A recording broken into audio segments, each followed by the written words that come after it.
रीटू phase है, mitotic phase है, cytokinesis और इसी को साइक्लिक में बताया गया सेल साइकिल। अब यहाँ पे अभी हमने आपको बताया कि जो ऊपर बताया कि चेक पॉइंट, तो कहाँ चेक पॉइंट है? पहला चेक पॉइंट है G2N के पास। समझाने के दौरान भी बोल रहे हैं कि पहला कहाँ पे होगा? G2N, यानी ये इस कंपोनेंट को यहाँ पे जो एक्टिविटी हुआ उसको ये चेक करेगा क्रोमोसोम के नेचर को कि ये नॉर्मल है या नहीं। दूसरा G1S, दूसरा कहां पे होगा? G1 और S, और तीसरा होगा माइटोटिक। लेकिन एक चीज हमेशा ध्यान रखिएगा कि आप लोग जब हम कॉपी का भी चेक करते हैं, जल्दी उनको मिलता नहीं है, लेकिन कभी मिल जाता है संजोग से, तो आप फोटो बनाते हैं कुछ, लिखते हैं कुछ, और उसका एक्सपेंशन होता है कुछ, यानी मिसमैच फोटो आपका होता है, वो नहीं होना चाहिए। यहाँ पे आपका चेक पॉइंट कहाँ पे ला रहा है? एकदम सटाते हुए ला रहा है एन पे। और मान लीजिए आप चेक पॉइंट रिप्रेजेंट कर रहे हैं, यहाँ पे रिप्रेजेंट कर रहे हैं, क्या होगा? सही माना जाएगा, गलत माना जाएगा? गलत माना जाएगा, यानी आपको समझ में नहीं आ रहा है बात है। यहाँ पर थोड़ा सा इधर छूटा हुआ है, थोड़ा सा, यानी प्रो फेज छूटा हुआ है, ये मेटा फेज छूटा हुआ है, टेलो फेज। प्रो फेज छूटा हुआ है और टेलो फेज, यानी ये मेटा फेज और एना फेज के बीच में, और ये तीसरा G1S, ठीक है। एंड ये जो तीन चेक पॉइंट हुआ, ये इसके चेक पॉइंट बोले जाते हैं, ठीक है। They are the 3 check points. अब लफड़ा यहां से शुरू होगा, इसको ठीक से समझो। What is cell cycle check point? अब ये क्या है? ये 3 जो पॉइंट बनाए, ये क्या है? साइक्लिंग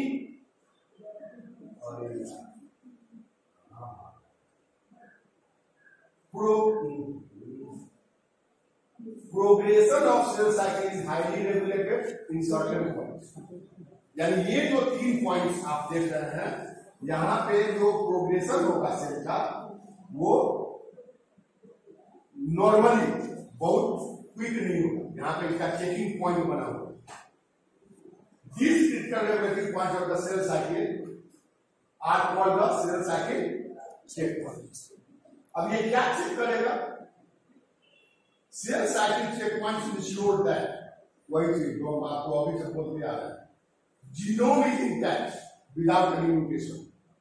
चेक पॉइंट चेक करेगा कि आपका जो जीनोम है वो इंटैक्ट है, उसमें कोई म्यूटेशन नहीं।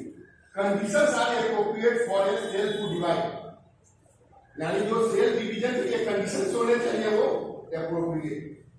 Genetic material is replicated only once in a cell cycle, यानी जो जेनेटिक मटेरियल है वो एक ही बार रिप्लिकेट किया। अगर इससे ज्यादा रिप्लिकेट करेगा तो क्या हो जाएगा? 2n के बदले क्या हो जाएगा? 4n हो जाएगा। 2n के बदले 4n। अच्छा, वो भी हम आपको समझा। इसका ले लीजिए, इसका ना लीजिए।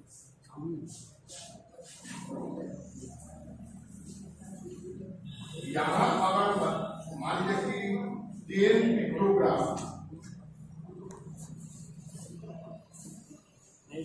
डीएनए, ये एस में दिया, तो कितना पिकोग्राम होगा? 10 पिकोग्राम जो आपका डीएनए है वो एस में जाएगा, तो कितना पिकोग्राम डीएनए होगा?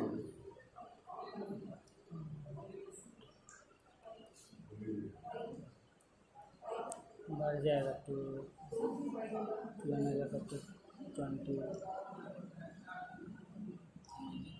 ठीक है। 10 पिकोग्राम हुआ तो 20 पिकोग्राम हुआ। Yes sir. एस में जाकर तो डबल हो जाएगा। अगर किसी क्रोमोसोम में 10 पिकोग्राम है तो जाके 20 पिकोग्राम होगा, यानी रिप्लिकेशन जो है वो डबल नहीं होगी। उसके बाद क्या है? Genetic material is completely replicated. ऐसा नहीं है कि जेनेटिक मटेरियल आधा रिप्लिकेट किया, आधा नहीं, फिर बच जाएगा, वो complete replicate. No mutation occur in the duplication chromosome. एक तो आपका साइटोप्लाज्म के समय हो सकता है म्यूटेशन, मतलब जिस समय डिवीजन हो रहा है आपका जो म्यूटेशन है वो 2-3 तरह के म्यूटेशन होते हैं, 2 तरह के वो नहीं है, एक न्यूमेरिकल होता है और एक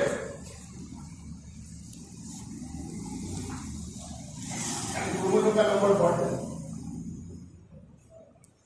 ठीक है। सेकंड कार्बन सिंड्रोम हुआ, स्केलर सिंड्रोम हुआ, ये जितने सिंड्रोम है यहाँ पे क्या होता है नंबर चेंज। तो ये जो नंबर चेंज कर रहा है ये नंबर कहां पे चेंज करेगा, ड्यूरिंग द मेटाफेजल एनालिसिस वहां पर। या अगर रिप्लिकेशन हो रहा है ड्यूरिंग द रिप्लिकेशन, कभी कभी ऐसा देखा जाता है कि रॉन्ग बेस पेयर ऐड हो जाते हैं, रॉन्ग बेस पेयर ऐड हो जाते हैं, या कभी कभी डाइमेराइजेशन हो जाता है, खास करके थाइमिन वगैरह हो जाता है डाइमेराइजेशन। तो वहां पे वो जो क्रोमोसोमल डीएनए में एवोल्यूशन जो आया वो क्या हो गया, पॉइंट म्यूटेशन।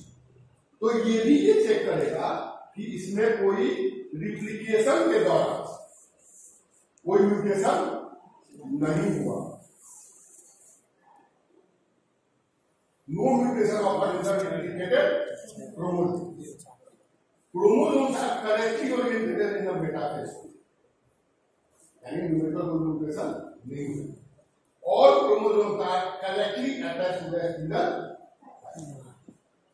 यानी इतने चीज को सेल चेक पॉइंट्स के द्वारा चेक किया जाएगा सेल साइकिल में, और अगर इसमें कोई भी गड़बड़ी होगी तो वहां पे उसको हल किया जाएगा, उसको रोक दिया जाएगा, उससे डिवीजन आगे नहीं बढ़ेगी, ठीक है।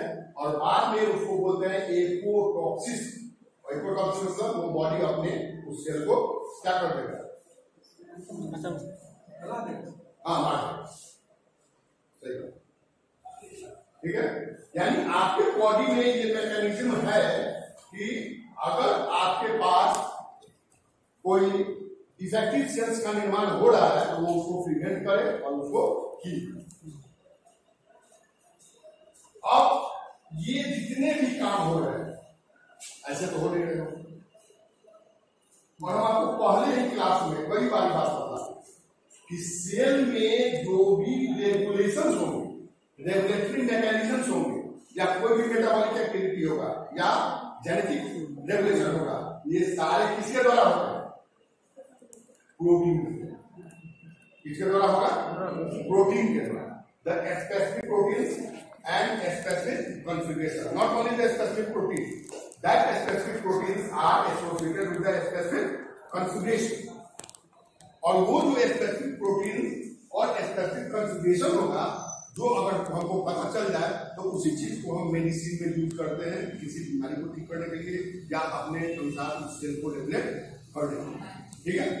अब ये जो बात बताया गया कि 3 चेक पॉइंट्स है, चेक पॉइंट इतने चीज को कंट्रोल करेगा, इस पे रिसर्च करने लगा, और 70 से 80 के दशक तक यहाँ इस पे रिसर्च चला है, 70 से 80 के दशक तक रिसर्च चला, और 3 वैज्ञानिक का इस पे वर्क है, Hartwell, one and Paul M Nurse, और इस वर्क के लिए इनको नोबेल प्राइज इन फिजियोलॉजी दिया गया 2001 में।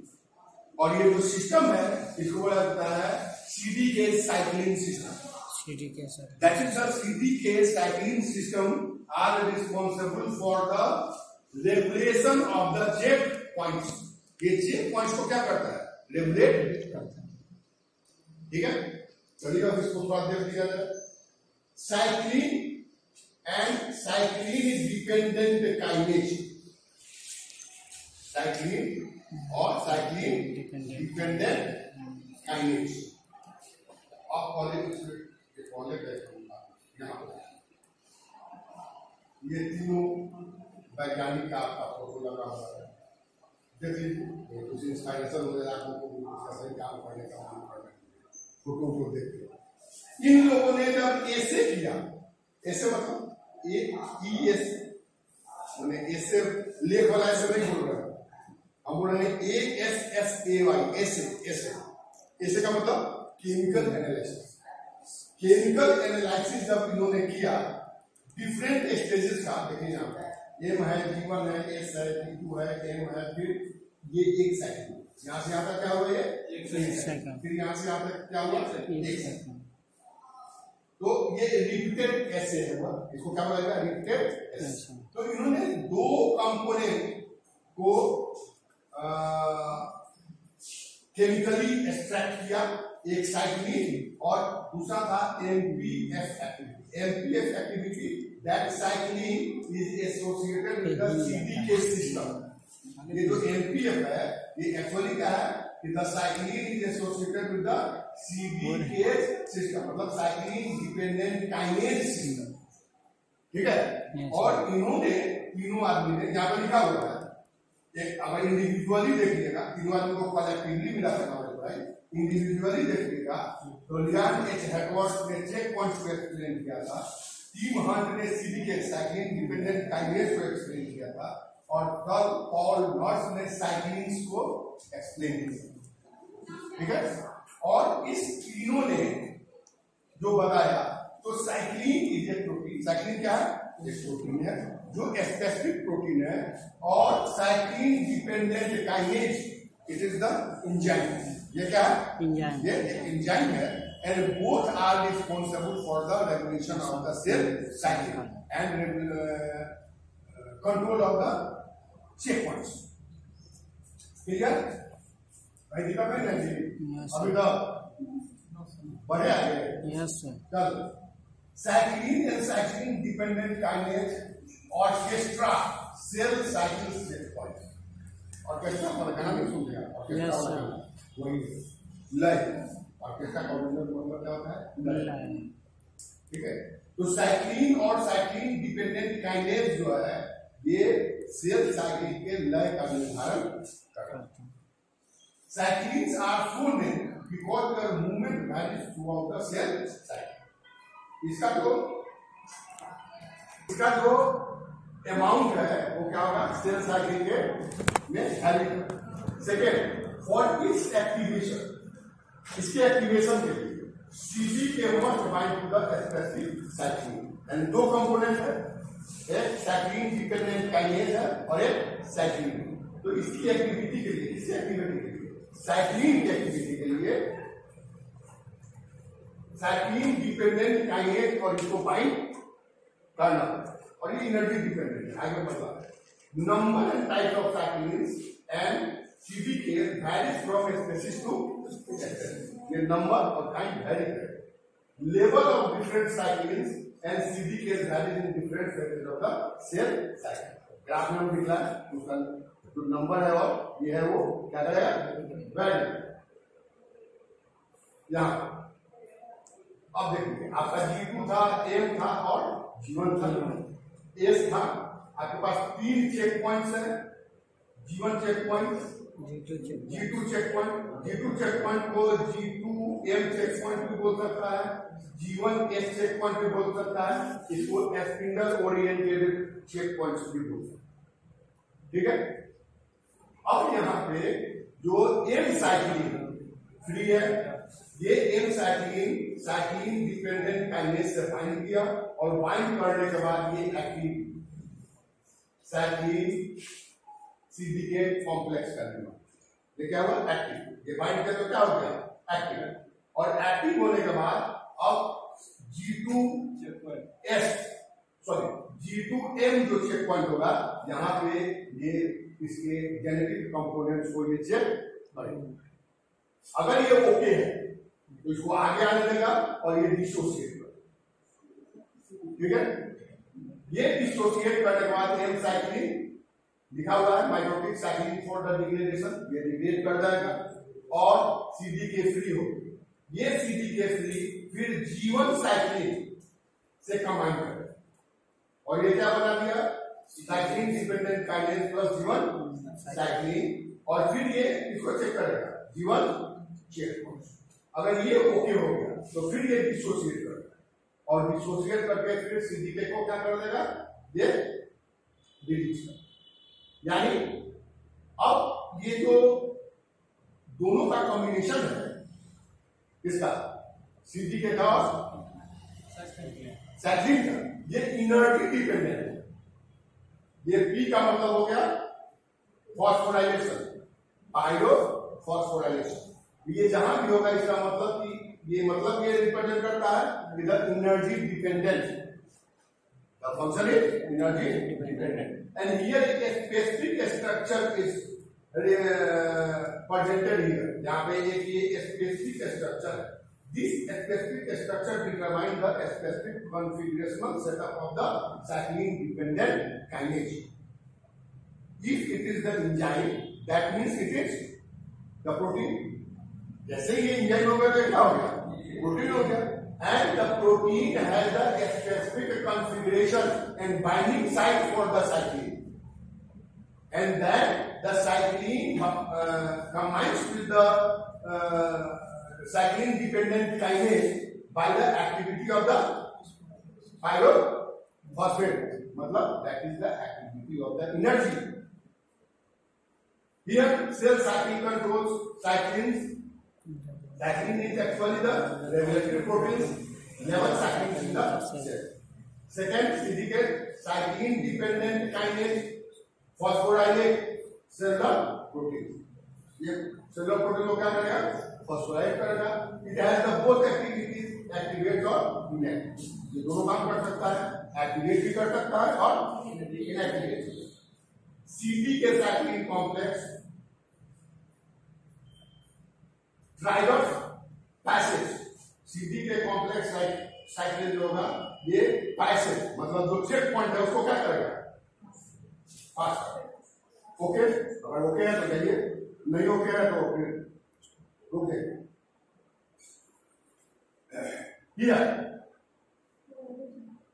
देखिए अब यहां पे जो आप पहले देखे उससे थोड़ा सा advance.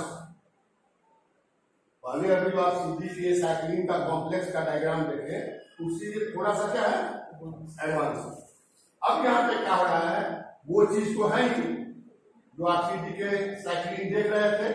Here the CDK cycline is referred as the MPF. वो क्या बोला गया? MPF जो उसके ग्राफ में था, जो ग्राफ में बदला है।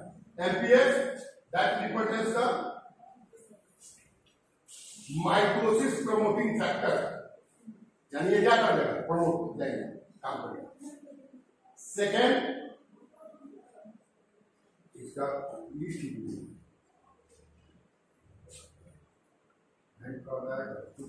ले लीजिए। एपीसी एनाफेज प्रमोटिंग कॉम्प्लेक्स लेके चला जाए। ठीक है, तो एक दो पार्ट हम बोले थे वहां पे दो बार। अब यहाँ पे एपीसी पहले वाले डायग्राम में नहीं, यहाँ पे एक एपीसी है। एपीसी मतलब मेटाफेज और एनाफेज के बीच, यानी अगर ये एक्टिव होगा, ये इनएक्टिवेट है, after the activation it checks, क्या चेक करेगा? रिप्लिकेशन कंप्लीटेड डीएनए इंटीग्रिटी, ये दो चीज को चेक करेगा। APC that is the anaphase promoting complex, ये एक्टिव अगर होगा तो क्या चेक करेगा? Chromosome attached at metaphase plate, इसकी जो अटैचमेंट है वो सही है या नहीं। साइटोकाइनेस थर्ड जो है वो जीवन चेक पॉइंट, यहां पे अगर ये एक्टिव होगा सीडी के जीवन, पहले वाले में भी ये तो था सीडी के साइक्लिन, एपीसी नहीं था। यहाँ पे एपीसी एक कंपोनेंट आया, that component is also a specialized complex structure, ये स्पेशलाइज्ड कॉम्प्लेक्स स्ट्रक्चर। अब ये क्या चेक करेगा? Growth factors and nutritional status of the cell size of the cells. Cell size आ गया, that is the care, indirectly represent the care, यानी अब ये चेक करेगा अगर ये फेवरेबल है तो ये आगे बढ़ने देगा, नहीं फेवरेबल आगे। These are the three check points controlled by the CDK cyclin system. Clear? कोई दिक्कत नहीं। Now cyclin and cyclin dependent kinase, वही सीडीके की बात। Cyclin and cyclin drive cell from one phase to the next in the cycle, यानी ये क्या कर रहा है? वही चीज जो हम बार बार बोल जा रहे हैं कि एक फेज से दूसरे फेज में इसके ट्रांसफर होगा कि नहीं होगा, इसको ये रेगुलेट कर।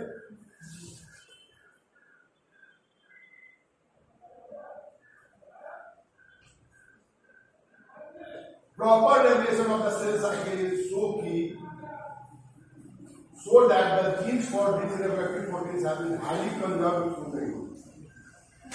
अब यहाँ पे एक चीज आप जरूर समझिए, ये CDK या साइक्लिन की जो बात है, तो ये CDK एक्चुअली क्या है? इंजाइम का मतलब प्रोटीन है, साइक्लिन भी एक स्पेशलाइज्ड प्रोटीन है। तो ये दोनों प्रोटीन क्योंकि अब इसके बाद की जो बहुत सारी जानकारी है वो अभी भी साइंस को नहीं मालूम, ठीक है। और इसके बाद के अगर हर एक फैक्टर की जानकारी हो जाएगी तो कैंसर का दवा निकल गया, एक दो का निकल गया, जिसका जानकारी हो गया वो कर। तो ये जो दो कंपोनेंट्स हैं, ये दोनों क्या है? प्रोटीन है, और सारे सेल के साइकिल को ये रेगुलेट कर रहा है। यानी इवोल्यूशन के क्रम में ये दो जो जीन्स होगी, कोई जीन हो, अगर प्रोटीन है तो कोई जीन इसका निर्माण करेगा, कैसे कर देगा? कोई जीन निर्माण करेगा ना, कोई सिस्टोनिक पार्ट तो होगा, डीएनए का लाइन करके करेगा। एंड हो गया स्लाइड, हाँ स्लाइड खत्म हो गया, लाइन खत्म नहीं, सोने लगा, चला गया सोने के लिए। तो इसके जो जीन्स होंगे वो इवोल्यूशन के क्रम में कंजर्व है, यानी इतना इंपॉर्टेंट है, इसमें कोई चेंजेस नहीं, कोई बात नहीं। Proper regulation of the cell cycle is so key to life that the genes for these regulatory proteins have been highly conserved through the evolution. Second, these genes are basically the same as in each.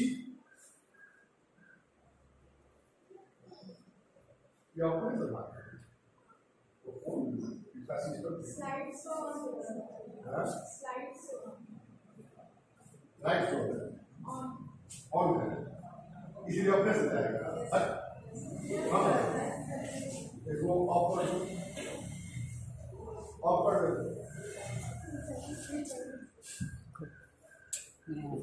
Second, the genes are basically the same in the yeast, insects, plants and animals including human. ठीक है। अब ये इतने components है, ये animal, ये plants है, ये एनिमल्स है, ये सब में क्या है? ये क्या कर रहा है? इतना तेज में कैसे स्लाइड को स्लाइड जब टाइमिंग सेट करेंगे तब ना। यस हम लोग को बना देंगे यार, स्लाइड शो में जब टाइम हम सेट करेंगे उतने टाइम में स्लाइड सेट होगा। यस सर, हम वन टाइम सेट नहीं किया तो कैसे सेट कर देगा? तो ये जो सीडी के साइकिल है ये कंजर्व, क्लियर? आगे चले। अब इसके जीन, अब ये जो प्रोटीन्स बन रहे हैं इसके कहने पर कुछ जीन, अगर उस जीन के डायरेक्ट उस जीन को हम आइडेंटिफाई कर ले, ठीक है, जो उसको रोकता हो, तो क्या कैंसर टारगेटेड मेडिसिन बन जाएगा?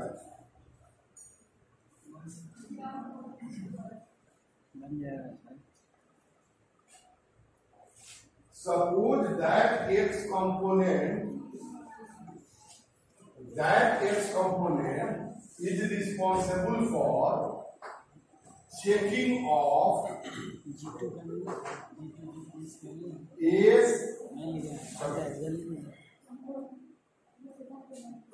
G2M, either G2M or G1S transmission of cell, ठीक है। ये X component है, it is responsible for the checking of the G2M or G1S of the transmission of the cell, ठीक है। And that we identify the gene responsible for the X. We identify the gene responsible for the X. ठीक है। That means that gene or its product, जो भी हो, that gene or its product is responsible for the blockage of the transmission of the cell from G2 to M or G1 to S if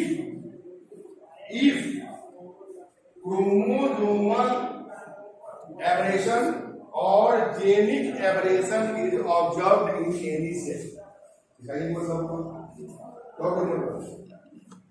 And in cancerous cell, the DNA is defective. ये well known है कि जो DNA होगा cancer cell का वो defective होगा, ठीक है। तो can we use that X gene or the product of gene for the treatment of the cancer? और इसका एक जीन आइडेंटिफाई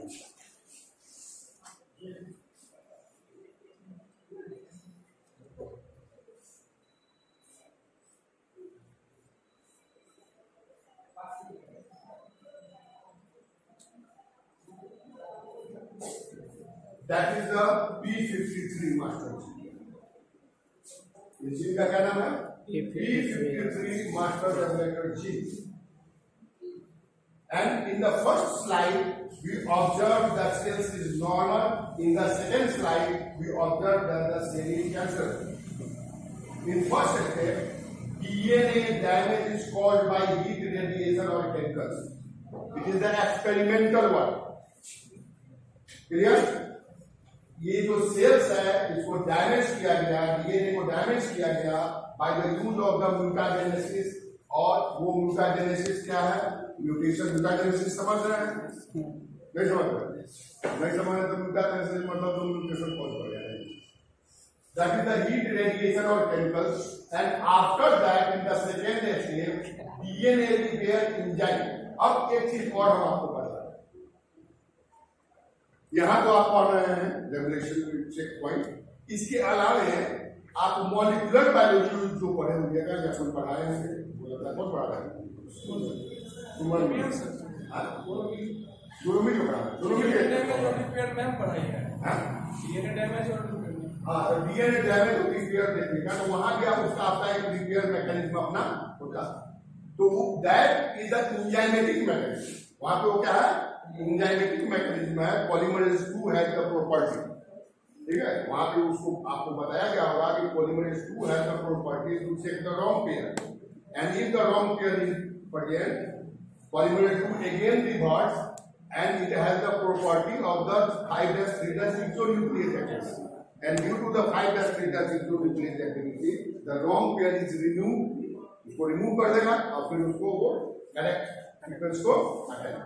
वहां आप वो अलग चीज है, इसीलिए थोड़ा सा आप कंफ्यूज न करें, मतलब वो अलग। अब यहाँ पे क्या होगा कि आफ्टर द मैकेनिज्म्स, अब ये जो मैकेनिज्म्स है यहाँ पे दो कंपोनेंट्स है। पहला DNA repair enzyme, DNA repair enzyme use कर रहा है। दूसरा cell division stop and P3 triggers enzyme to repair damage, वो क्या करेगा? रोक देगा और उसके रिपेयर मैकेनिज्म को क्या कर देगा? इनिशिएट कर। थर्ड स्टेप पे क्या है? P53 allows cells without repair DNA to be made. P3 जो है क्या कर दिया? अलाउ कर दिया without repair. And third one P3 triggers the destruction of cells, damage remove कर दिया। मैंने जो रिपेयर में नहीं आया उसको क्या किया? P3 क्या कर दिया? मार दिया, खत्म कर दिया, उसके प्रोडक्ट खत्म कर दिए। सेकेंड स्टेप में क्या है? ये abnormal DNA damage is caused by the heat radiation chemicals. दूसरा second the protein fails to the P53 fails protein fails to stop the cell division and repair DNA. वो क्या है? फेल कर गया। Cell divide without repair to damage DNA. Cell क्या है? Repair नहीं हुआ और बिना डिवीजन का वो डेवलप किया। Third, damaged cells continue to divide. If other damage accumulates, the cell can turn cancer. Clear? यानी यहां पर अगर P53 नॉर्मल है, that means it is responsible for the repair.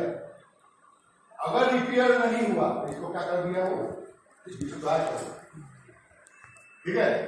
लेकिन यहाँ पे P53 एबनॉर्मल हो गया, एबनॉर्मल P53 हो गई। P53 क्या है? एबनॉर्मल। अगर ये एबनॉर्मल है तो इसके इसमें इस कंडीशंस में अगर सेल्स में एबनॉर्मलिटी आ गई तो वो उसको रिपेयर नहीं होता। That means that P33 has role in the treatment of cancer. और इसका जो बना भी है इसके आपको ल्यूकेमिया का और हमको लगता है एस्टोमेट का बना देंगे कुछ आगे चले। अगर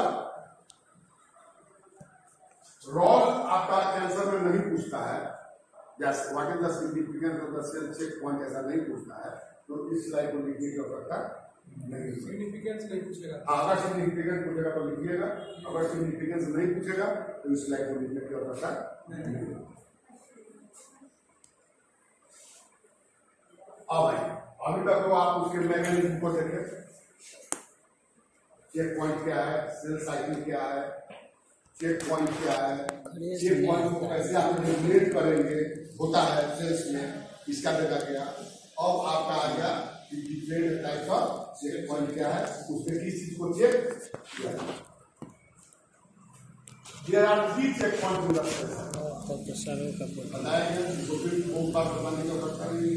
जीवन चेक पॉइंट, इसको रेस्ट्रिक्शन चेक पॉइंट भी बोलेगा, G2 चेक पॉइंट, या फिर हम बार बार बोल रहे हैं कि G1 और S बीच को बोला जा सकता है, G2 और M भी बोला जा सकता है, G2 और M। और मेटाफेज चेक पॉइंट का इसको स्पिंडल असेंबली चेक पॉइंट भी जीवन चेक ऑल्सो कॉल्ड रेस्ट्रिक्शन। तो क्या बोला गया?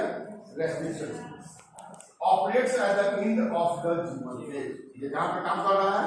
एंड ऑफ द जीवन, शुरू में नहीं। जैसे आप जब आप फोटो बनाइएगा तो ऐसा नहीं कि शुरू में उसको रोक दीजिएगा, ये कहां हो रहा है? एंड ऑफ द जीवन।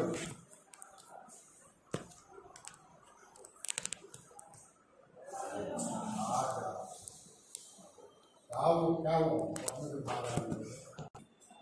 कितना देर का